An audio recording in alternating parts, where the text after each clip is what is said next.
بسم الله الرحمن الرحيم والصلاة والسلام على أشرف المرسلين وعلى آله وصحبه ومن والاه. Dans cette séance, je vais essayer de faire un petit résumé, bien sûr pour les étudiants, concernant la matière de droit, de traitement des difficultés des entreprises, sous forme de questions-réponses. Pour être un peu précis, parce qu'on a déjà détaillé la loi sur la loi 73-17 dans plusieurs vidéos, mais je vais me focaliser sur les questions techniques pour aider les étudiants à bien assimiler quelques aspects ou des endambres de la loi 73-17. Bien sûr, la première question concerne les objectifs de la loi. Les objectifs de la loi, c'est le maintien de l'activité, le paiement ou le désintéressement des créanciers et le maintien de l'emploi. Donc trois objectifs. Les organes qu'on trouve au niveau des procédures collectives en général, donc au niveau de la conciliation, donc il n'y a pas d'organe, il y a uniquement le président de tribunal. Donc au niveau de la prévention interne, on a l'organe qui intervient, c'est le commissaire aux comptes.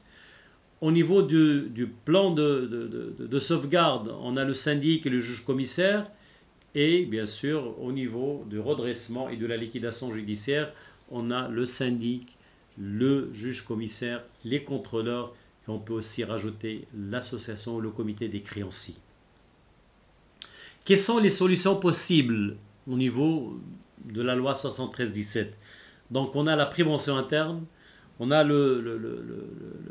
la conciliation et bien sûr le plan de sauvegarde, le redressement judiciaire à travers le plan de continuation ou le plan de cession et bien sûr l'opération chirurgicale finale si la situation était irrémédiablement compromise, bien sûr c'est la liquidation judiciaire. Alors pour ces solutions, dans quel cas on peut opter pour ces solutions?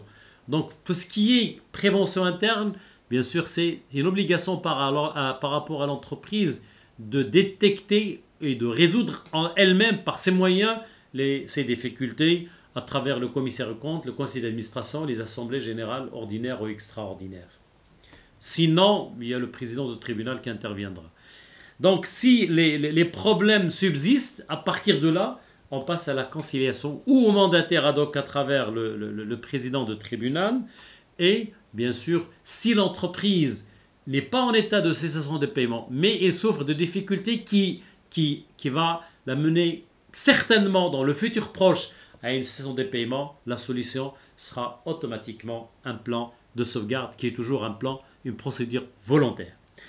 Alors, mais si l'entreprise est en état de cessation des paiements, bien sûr, la solution c'est soit le redressement, soit bien sûr c'est le redressement judiciaire à travers soit un plan de continuation, soit un plan de cession. Alors, quand est-ce qu'on fait appel à la liquidation judiciaire? Lorsque l'entreprise est dans une situation irrémédiablement compromise. Alors, quand est-ce qu'on peut, lorsqu'on parle de la prévention interne, lorsqu'on parle de la prévention interne, bien sûr on parle de la situation d'une entreprise commerciale qui est tenue par elle-même à trouver des solutions aux problèmes qu'il rencontre. Alors, comment il va trouver elle-même les problèmes à ces solutions? C'est à travers le commissaire aux comptes. Ce commissaire aux comptes, bien sûr, il fait l'alerte. À qui l'alerte est faite? L'alerte est faite, bien sûr, au chef d'entreprise. Et le chef d'entreprise doit obligatoirement, bien sûr, faire réunir soit le conseil d'administration dans un délai de 8 jours, soit le conseil d'administration dans un délai de 8 jours, soit l'assemblée générale en fonction, bien sûr, de la compétence de l'un ou de l'autre. Alors, si la réunion n'a pas eu lieu dans un délai, bien sûr, dans le délai imparti par la loi, automatiquement, le commissaire aux comptes doit avertir, bien sûr, le président de tribunal. Alors, le président de tribunal, est-ce qu'il intervient dans ces procédures en sa qualité de juge de référé? Non, en sa qualité de président. Ce n'est pas une procédure de référé, ce n'est pas une procédure d'ordonnance sur requête, mais le président, il intervient en sa qualité de président. Alors, si jamais, bien sûr, cette procédure n'aboutit pas, que doit faire le président? La procédure de la prévention interne n'a pas abouti. Que doit faire? Donc, soit il fait appel à un mandataire ad hoc, soit il opte pour une conciliation. Quelle est la durée de la conciliation? La durée de la conciliation, c'est de 3 mois, prorogeable d'1 mois. Est-ce que pendant la période de conciliation, on peut imaginer l'arrêt des poursuites individuelles et des voies de recours? Oui, si. Bien sûr, le conciliateur le juge utile, il peut le demander au président du tribunal. Est-ce que l'accord de conciliation est opposable à tout? Là, il y a 2 solutions. Soit que l'accord de la conciliation est signé par tous les créanciers, donc là, il est homologué par le président du tribunal. Bien sûr, si l'accord de conciliation est signé par les principaux créanciers en termes de la valeur de la dette, automatiquement, de la créance, donc il peut être homologué par le président et l'accord de conciliation est opposable à tout. Alors quel est le sort des délais de paiement par rapport aux créanciers qui n'ont pas participé à l'accord? Donc le président peut leur imposer des délais dans la limite, dans le cadre des délais réglementaires, bien sûr. Alors là, le plan le plan de conciliation, si jamais le débiteur n'honore pas ses obligations dans le plan de conciliation, s'il n'honore pas, bien sûr, le président du tribunal ça veut dire un rapport de constat d'échec automatiquement, et il va bien sûr envoyer l'affaire devant le tribunal pour ouvrir soit une procédure de redressement, soit une procédure de liquidation en fonction de la situation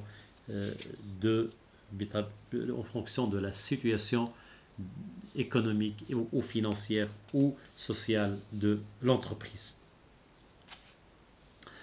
Alors le plan de sauvegarde. Est-ce que le plan de sauvegarde est un plan obligatoire? Non. Est-ce que c'est une procédure à l'amiable? Volontaire? Consensuelle? Oui. Pourquoi? Parce que la première condition, c'est que l'entreprise ne doit pas être en état de cessation des paiements. Si elle est en état de cessation des paiements, automatiquement, c'est le redressement. S'il n'est pas en état de cessation des paiements, mais il y a une crainte de tomber dans le futur proche en état de cessation des paiements, il peut demander un plan de sauvegarde. Alors, lorsqu'on demande un plan de sauvegarde, quel est le délai de ce plan de sauvegarde? Le délai de plan de sauvegarde, bien sûr, est de 5 ans. 5 années. Est-ce que ce plan de sauvegarde suspend les poursuites individuelles? Et oui, il suspend les poursuites individuelles et les voies de recours, les voies d'exécution et l'arrêt des cours des intérêts. Est-ce que pendant ce plan, la solution est définitive? Non. À tout moment, le tribunal il peut ouvrir la procédure de redressement judiciaire comme il peut ouvrir la procédure de liquidation judiciaire. Alors, le plan de sauvegarde, s'il est exécuté pendant les 5 années, automatiquement le tribunal ordonne la clôture de plan de sauvegarde. Est-ce que dans le plan de sauvegarde, il y a le comité ou l'association des créanciers? Non, les créanciers ne sont pas représentés par une instance. Pourquoi? Parce que l'entreprise n'est pas encore en état de cessation des paiements. Alors, par rapport au redressement judiciaire, est-ce que le redressement judiciaire, bien sûr, doit être ouvert par un jugement? Oui, il doit être ouvert par un jugement. La même chose, est-ce que le plan de sauvegarde nécessite un jugement? Oui, il nécessite un jugement. Est-ce que dans le plan de sauvegarde, il y a les créances postérieures et les créances antérieures? Oui, bien sûr que oui. Les créances postérieures sont payées par préférence. Est-ce que la caution dans le plan de sauvegarde bénéficie des dispositions de plan? Oui, mais uniquement la caution personne physique. Par contre, au niveau de redressement judiciaire, on parle de la caution personne physique ou personne morale. Alors, le jugement d'ouverture de redressement judiciaire. Lorsqu'on parle de jugement d'ouverture, donc qui peut demander l'ouverture de la procédure de redressement judiciaire?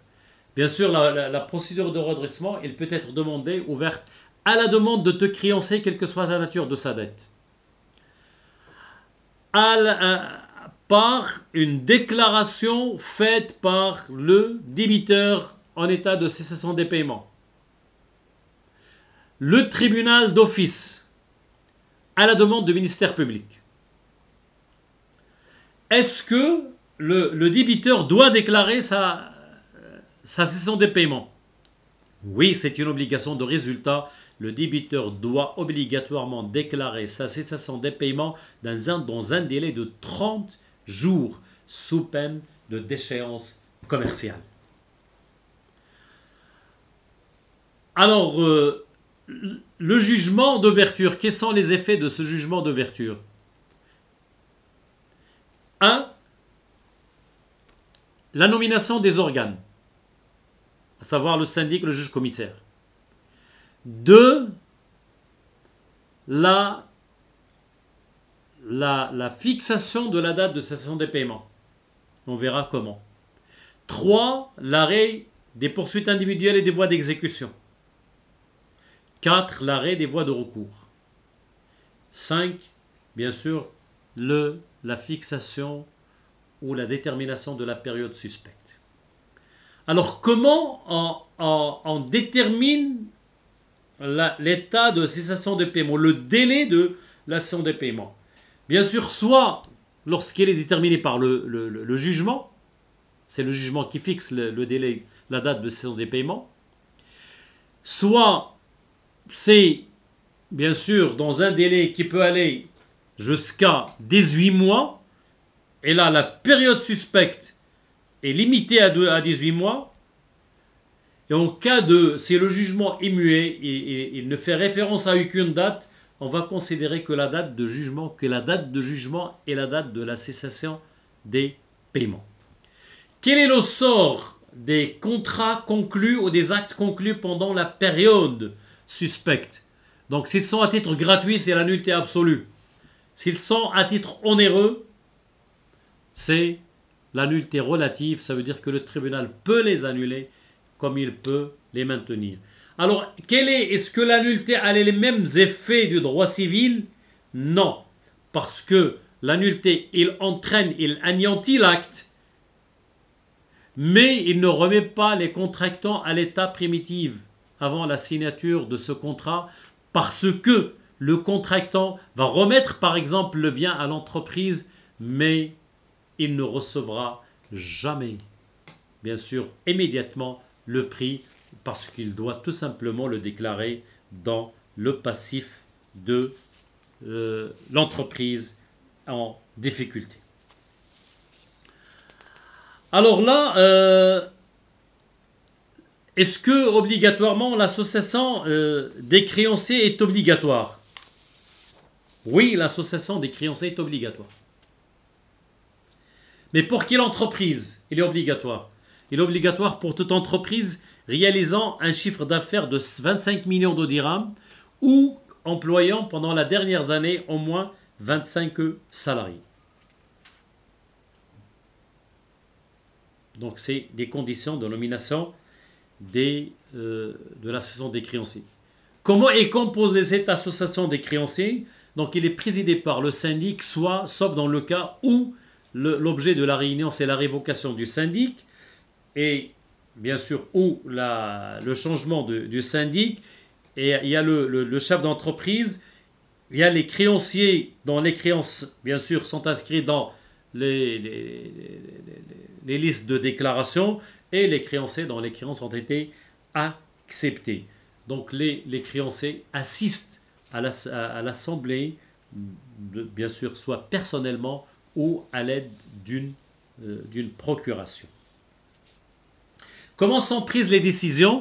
Donc, ils sont prises les décisions, bien sûr. Le quorum, c'est les 2 tiers, bien sûr, des créanciers détenant, les 2 tiers de la masse de la créance. Et, bien sûr, à défaut, donc l'Assemblée peut se réunir dans un délai de 10 jours et ça veut dire quel que soit le quorum, les délibérations de l'Assemblée seront valables. Et pour la prise de décision, bien sûr, les décisions doivent être votées par les créanciers détenant au moins le 1/2 des dettes, bien sûr, des créanciers présents. Et les décisions prises dans le cadre de l'Assemblée des créanciers, est-ce qu'ils sont opposables à tous les créanciers? Oui, ils sont opposables à tous les créanciers, même ceux qui sont absents, bien sûr. Alors, lorsque le jugement est ouvert, on a une période, comment appelle-t-on la période automatiquement après le jugement? Cette période s'appelle la période de continuation de l'exploitation. Pendant cette période de la continuation de l'exploitation, quel est l'organe qui a le pouvoir de demander le maintien des contrats en cours? C'est le syndic. Le syndic a seul la faculté de demander le maintien des contrats en cours. Est-ce que le contrat peut être résilié automatiquement suite à l'ouverture, un jugement d'ouverture? La réponse est non. Il ne peut pas être résilié. Comment ce contrat peut être résilié? C'est une mise en demeure adressée au syndic et rester sans réponse pendant un délai de 30 jours. Donc, elle est qualifiée comme une résiliation du contrat. Est-ce que l'entreprise peut invoquer l'exception de l'exécution si le contractant n'honore pas ses obligations? La réponse est non, parce que le contractant doit honorer ses obligations, même si le débiteur n'honore pas ses obligations. Ça veut dire qu'on écarte l'exception d'une exécution et le jugement d'ouverture n'entraînera jamais, bien sûr, la résiliation d'un contrat commercial ou civil. Est-ce que les contrats de travail sont concernés par le maintien des contrats? Non, les contrats de travail, bien sûr, le législateur renvoie vers les dispositions du Code du travail. Alors, que doit faire un créancier? Le créancier, est-ce qu'il doit déclarer sa créance? Oui, le créancier doit déclarer sa créance.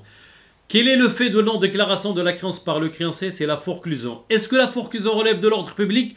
Oui, elle relève de l'ordre public parce que le créancier, est-ce qu'on peut suspendre le délai de forclusion? On ne peut pas le suspendre. Alors, que peut faire un créancier pour éviter cette forclusion?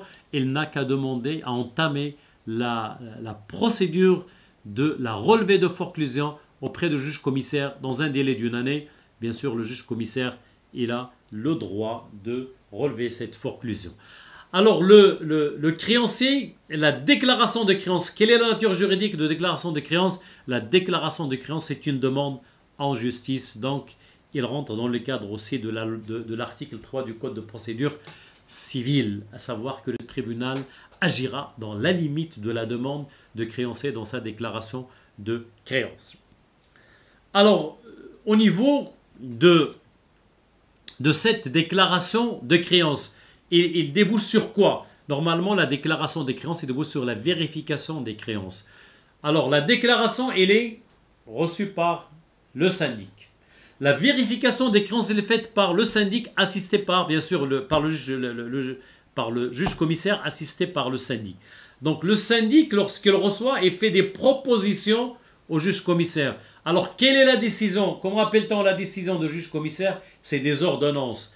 Quelle est la nature de ces ordonnances? Soit il accepte, bien sûr, après vérification de la créance, il accepte la créance, soit il rejette la créance, soit il constate un conflit, soit il statue, bien sûr, il déclare son incompétence. Dans quel cas on peut parler de l'incompétence, surtout lorsqu'il s'agit d'un conflit concernant les créances publiques, créances de l'administration fiscale, par exemple, de l'administration des douanes et ou de la CNSS. Alors, bien sûr, après cette déclaration des créances, que doit faire le syndic?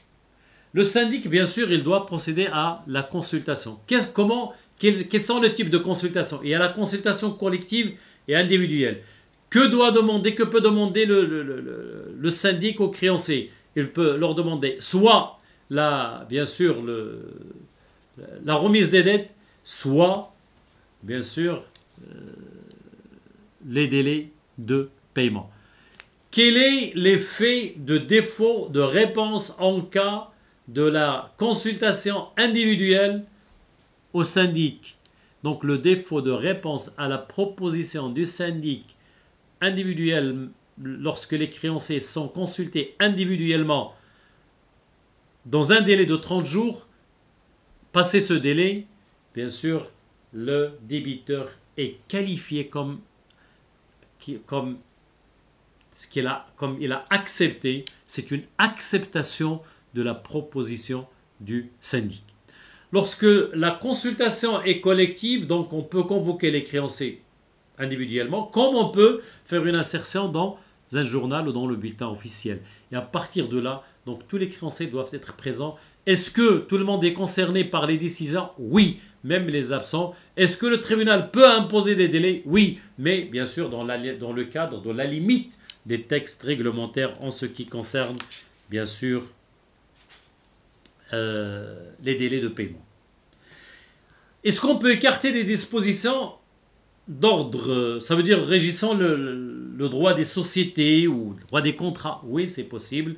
Par exemple, si le syndic envisage de proposer un plan de continuation assorti soit d'une augmentation de capital, soit des fois d'une cession de parts sociales, bien sûr, on peut écarter les clauses d'agrément ou les clauses de préférence qui sont insérées dans les statuts. Donc, toute disposition d'ordre général qui est incompatible et qui risque de bloquer le redressement judiciaire de l'entreprise, automatiquement, bien sûr, on peut l'écarter.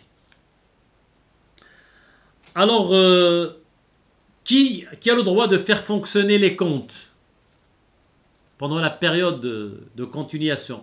C'est bien sûr le syndic. Alors, quel est le sort des créances nées postérieurement au jugement de redressement judiciaire?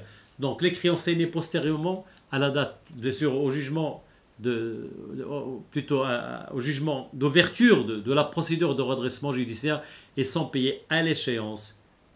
Et si ce n'est pas possible, ils sont payés par priorité. Ça veut dire, là, donc, ils sont payés par priorité à toutes les autres créances. Alors,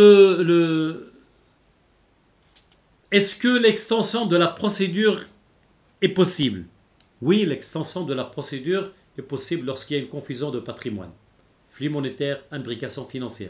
Est-ce que la qualité de commerçant est obligatoire pour procéder à l'extension de la procédure? Oui. Non, la qualité de commerçant n'est pas exigée par rapport lorsqu'on veut procéder à l'extension de la procédure. Alors, quels sont...